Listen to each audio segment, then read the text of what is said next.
அன்றைக்கி ஆடி 3வது வெள்ளி. ஸோ மார்னிங்கே சாமி கும்பிட்டுடலான்னு சொல்லிட்டு தலை குளிச்சிடலான்னு சொல்லிட்டு தலைக்கு எண்ணெய் வச்சுருந்தேன். முன்னாடி நாளே பூஜை சாமான்லாம் விளக்கி வச்சுட்டேன். ஸோ குளிச்சுட்டு வந்தவுடனே பூஜை சாமான் எல்லாத்துக்குமே மஞ்சள் குங்குமம் வச்சுட்டேன்.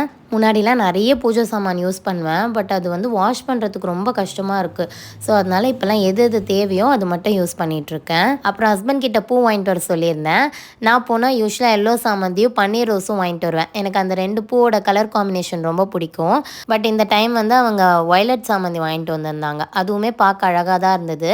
சாமிக்கு வந்து பூ வச்சுட்டு அப்படியே உருளியில் வந்து பூ போட்டிருந்தேன். எனக்கு உருளியில் பூ போடுறது ரொம்ப பிடிக்கும். கொஞ்சமாக அதில் ஜவ்வாது போட்டு வச்சிட்டோம் அப்படின்னா வீடே நல்லா வாசனையாக இருக்கும். பட் என்னென்னா இது பித்தளை உருளின்றதுனால மெயின்டைன் பண்ணுறது கொஞ்சம் கஷ்டமாக இருக்கும். அதனால ஸ்பெஷல் டேஸில் மட்டும்தான் யூஸ் பண்ணுவேன்.